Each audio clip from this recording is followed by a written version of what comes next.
नमस्कार, मैं नरेश कुमार जटिया।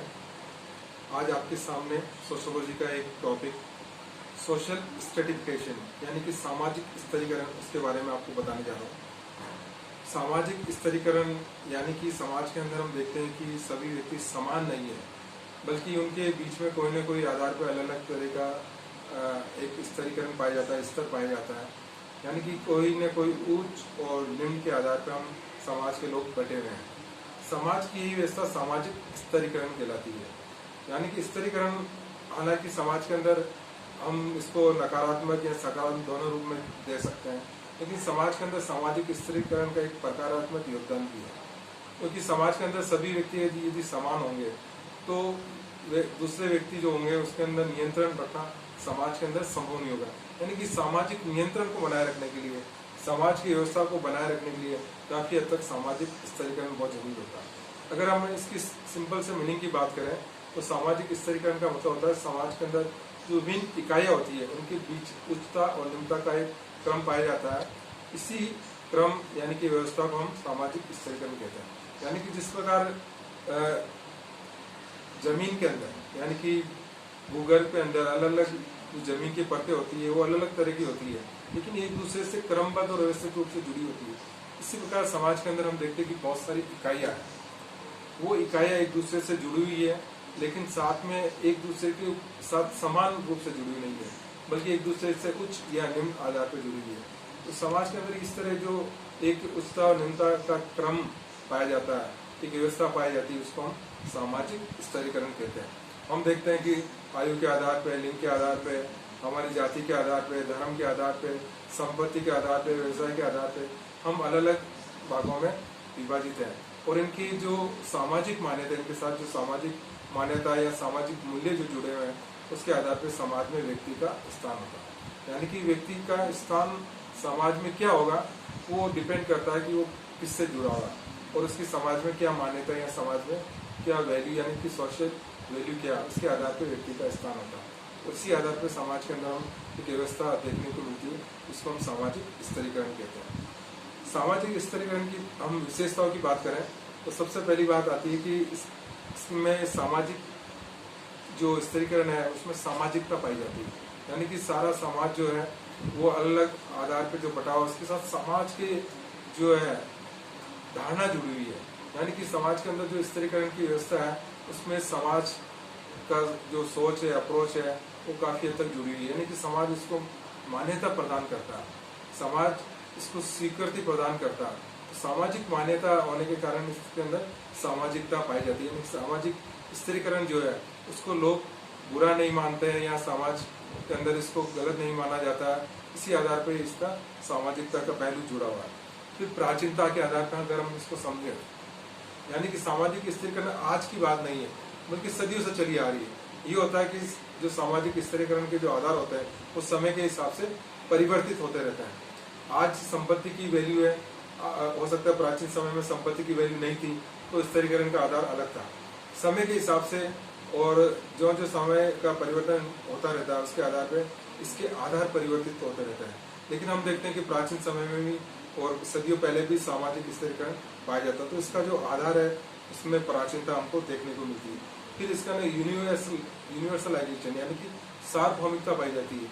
ये किसी समाज विशेष, क्षेत्र विशेष तक ही सीमित नहीं है, बल्कि समाज के अंदर हम देखते हैं कि सभी समाजों में ये पाई जाती है। यानी कि ये सभी जगह सार्वभौमिक है, चाहे कितना भी पिछड़ा समाज हो या कितना भी एडवांस सोसाइटी हो, सब जगह हमको सामाजिक स्तरीकरण देखने को मिलता है।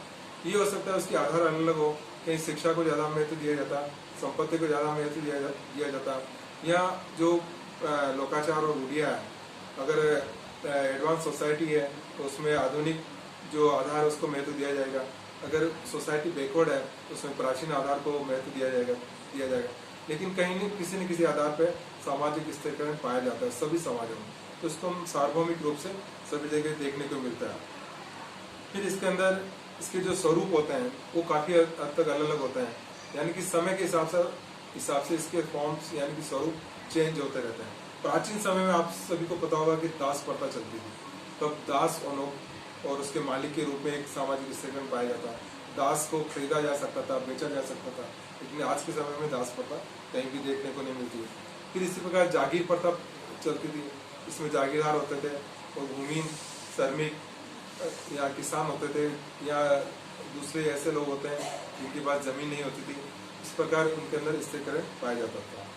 फिर धीरे धीरे समाज के अंदर कास्ट के आधार पे, वर्ग के आधार पे समाज के अंदर स्त्रीकरण पाया जाता है।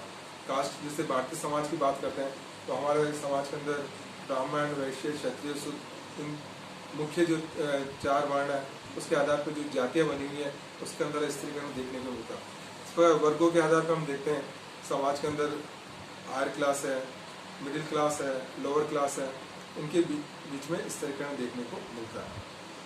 अब अपन सामाजिक स्त्रीकरण के आधार की बात करें, यानी कि किस आधार पर समाज के अंदर सर्टिफिकेशन पाया जाता है, तो मुख्य रूप से हम बात करते हैं प्राणी शास्त्रीय आधार, यानी कि हमारे जो बायोलॉजिकल बेस है उसकी अगर हम बात करते हैं, यानी कि समाज के अंदर बहुत सी विशेषताएं, बहुत से आधार ऐसे होते हैं जिसमें व्यक्ति का कोई योगदान नहीं होता, व्यक्ति का कोई रोल नहीं होता।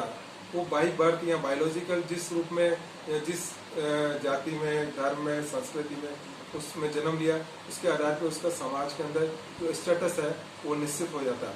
तो ये प्राणी शास्त्रीय आधार है जिसके अंदर व्यक्ति का कोई योगदान नहीं होता है, ये सारे प्राणी शास्त्रीय आधार कहलाता है। तो सबसे पहले हम बात करते हैं लिंग, यानी कि लिंग के आधार पर हम देखते हैं कि आज भी हमारे समाज के अंदर चाहे कितनी भी एडवांस सोसाइटी हो उसमें स्त्री और पुरुष यानी कि लड़का और लड़की के आधार पर समाज के अंदर भेदभाव होता है और उसके आधार पर समाज में उसका स्थान होता है और उसके आधार पर समाज में उसको प्रभुत्व या समाज के अंदर प्रतिष्ठा हासिल होती है। आज भी हम देखते हैं कि बहुत सारे जो ग्रामीण क्षेत्र है या बहुत सारे बैकवर्ड एरिया है वहाँ पर जैसे लड़की का जन्म होता है तो चेहरे पे मायूसी छा जाती है, दूसरी तरफ लड़के का जन्म होता है तो खुशियाँ मनाई जाती है। इस पर लड़के का पालन पोषण के अंदर उसको विशेष सुविधा दी जाती है, उसको विशेष सम्मान दिया जाता है, उसको आवश्यकता ज़्यादा पूरी की जाती है, उसका शिक्षा और दूसरी जो सुविधा उसको ज़्यादा दी जाती है। और समाज के अंदर बहुत सारे जो सामाजिक कार्य होते हैं इसके अंदर भी हम देखते हैं कि लड़का और लड़की के आधार पर भेदभाव किया जाता है। तो ये लैंगिक आधार पर हम समाज के अंदर सामाजिक स्त्रीकरण देखने को मिलता है। फिर अपन नेक्स्ट बात करते हैं एज के आधार पर, आयु के आधार पर। आयु के आधार पर हम देखते हैं कि सभी समाजों के अंदर जो जितना ज़्यादा एजेड व्यक्ति होगा, ज़्यादा उम्र का व्यक्ति होगा, उसका समाज में प्रतिष्ठा और सम्मान ज़्यादा मिलता है। बहुत सारे कार्य होते हैं उसके अंदर पद और बहुत सारे ऐसे जो समाज के अंदर प्रतिष्ठा होती है, इसके अंदर एक व्यक्ति जिसकी ज़्यादा उम्र है उसको ज़्यादा सम्मान और प्रतिष्ठा हासिल मिलती है। इस पर हम देखते हैं प्रजाति के आधार पर, यानी कि रेसेस के आधार पर भी समाज के अंदर स्त्रीकरण पाया जाता है। आपको पता होगा समाज जो हमारा पूरे विश्व समाज है, पूरी जो दुनिया है, उसमें मुख्य रूप से 3 प्रजाति पाई जाती है। एक होती है वाइट श्वेत प्रजाति, दूसरी होती है ब्लैक यानी कि काली प्रजाति और तीसरी होती है येलो यानी कि पीली प्रजाति। अधिकांश जैसे देश होते हैं उसमें एक ही प्रजाति के लोग होते हैं, लेकिन बहुत सारे कंट्री, यूरोपियन कंट्री या एशियन कंट्री या अमेरिकन USA वगैरह है, वहाँ एक से ज़्यादा प्रजातियाँ रहती है। तो वहाँ पर जिस जाति का बाहुल्य होता है, जिस जाति का प्रभुत्व होता है, यानी कि इकोनॉमिक बेस पर जो जाति ज़्यादा प्रभुत्वशाली होती है, उस जाति से संबंधित जो भी व्यक्ति होते हैं उनका समाज में ज़्यादा प्रतिष्ठा मिलती है, उनको बहुत ज़्यादा सुविधा मिलती है। कई बार ये होता है कि जाति के आधार पर, प्रजाति के आधार पर दूसरी जो कमज़ोर प्रजाति है उनके लोगों के साथ अत्याचार होता है, शोषण होता है, उनकी बहुत सारी जो आवश्यकता है और सुविधा उनको पूर्ण नहीं किया जाता। जबकि जो प्रभुत्व वाली प्रजाति होती है उनकी आवश्यकता ज़्यादा पूरी की जाती है, उनको समाज और सरकार या समाज की जो व्यवस्था उसके अंदर ज़्यादा उसका प्रभुत्व होता है। तो प्रजाति के आधार पर भी हम समाज के अंदर स्त्रीकरण देखने को मिलता है। फिर जन्म के आधार पर व्यक्ति ने जन्म किस परिवार में जन्म लिया, किस जाति में जन्म लिया, किस धर्म और संस्कृति में जन्म लिया, उसके आधार पर भी इसका स्त्रीकरण नियत किया जाता है। यानी कि हम देखते हैं कि एक अमीर घर में पैदा होने वाला बच्चा या एक राजनेता के घर में पैदा होने वाला बच्चा, उसका समाज में ज़्यादा सम्मान होता है बजाय एक गरीब या एक कमज़ोर व्यक्ति के घर में जन्म लेने वाला। फिर हम शारीरिक और बौद्धिक क्षमता के आधार पर बात करें तो हम देखते हैं कि समाज के अंदर जो फिजिकली स्ट्रॉन्ग होता है, शारीरिक रूप से स्वस्थ होता है, सक्षम होता है और शारीरिक जो मापदंड होते हैं उसके आधार पर यदि वो कंप्लीट होता है तो समाज में उसका ज़्यादा सम्मान होता है, उसको ज़्यादा प्रतिष्ठा मिलती है। समाज में बहुत सारे पद होते हैं, बहुत सारे ऐसे व्यवसाय भी होते हैं, बहुत सारी ऐसे अपॉर्चुनिटी भी होती है इसमें फिजिकली जो फीचर्स होते हैं उसका ज़्यादा मायने रखते हैं। फिर साथ में हमारी बौद्धिक क्षमता, यानी कि आपकी मेंटल स्थिति क्या है, IQ कैसी है, आपकी लर्निंग पावर कैसी है, आपकी कितनी इंटेलिजेंसी है, ये भी समाज में आपके इस तरह का उनको नियत करता है। तो ये सारी प्राणी शास्त्रीय विशेषता है। फिर अब थोड़ी सी है सांस्कृतिक और सामाजिक आधार, यानी कि समाज के अंदर कुछ आधार ऐसे होते हैं जो समाज द्वारा बनाए गए हैं और समाज में व्यक्ति उसको चाहे तो समय के हिसाब से परिवर्तित भी कर सकता है। इसके अंदर अपन सबसे बड़ी बात करते हैं तो संपत्ति, यानी कि व्यक्ति के पास कितनी संपत्ति है। संपत्ति के आधार पे समाज के अंदर उसको प्रतिष्ठा हासिल होती है, समाज के अंदर उसका स्तर नियत किया जाता है। हम सभी जानते हैं अधिकांश समाजों के अंदर जो व्यक्ति अमीर होता है उसका समाज में ज़्यादा सम्मान होता है, गरीब व्यक्ति का कम होता है। इसके साथ व्यवसाय, यानी कि आपका व्यवसाय क्या है, आप किस तरह का व्यवसाय करते हैं। यदि आप ऐसा व्यवसाय करते हैं जिसका समाज के अंदर प्रतिष्ठा नहीं है या समाज में बुरा माना जाता है, तो ऐसे व्यक्ति का भी उसके समाज के अंदर प्रतिष्ठा कम होती है और उसके ज़्यादा जो निम्न लेवल पर होता है। फिर धार्मिक आधार पर, यानी कि व्यक्ति जिस समाज में रहता है उस समाज में किस धर्म का बाहुल्य है, किस धर्म का ज़्यादा प्रभुत्व है, तो उस धर्म से जुड़े व्यक्ति का समाज में ज़्यादा सम्मान होता है। फिर राजनीतिक सत्ता, यानी कि समाज के अंदर आप जिस सामाजिक समूह से जुड़े होते हैं उसकी राजनीतिक सत्ता में कितना प्रभुत्व है, यानी कि पॉलिटिकल आधार पर कितना वो स्टैंड करता है। जैसे कि अगर किसी भी समाज के अंदर या किसी भी स्टेट के अंदर बात करें, जिस पार्टी की गवर्नमेंट होगी तो उससे जुड़े हुए कार्यकर्ता या उससे फॉलोअर, उसका समाज में स्वतः प्रतिष्ठा ज़्यादा हो जाती है। फिर नेक्स्ट होता है संस्कृति, यानी कि कल्चर, यानी कि जिस संस्कृति से आप बिलोंग करते हैं, जिस संस्कृति को आप अनुसरण करते हैं, उस संस्कृति की समाज में क्या मान्यता है, उस समाज में कितनी प्रतिष्ठा है, उसके आधार पर व्यक्ति का स्थिरीकरण नियत होता है। तो ये सामाजिक और सांस्कृतिक आधार है, इसके आधार पर समाज के अंदर स्थिरीकरण नियत होता है। धन्यवाद।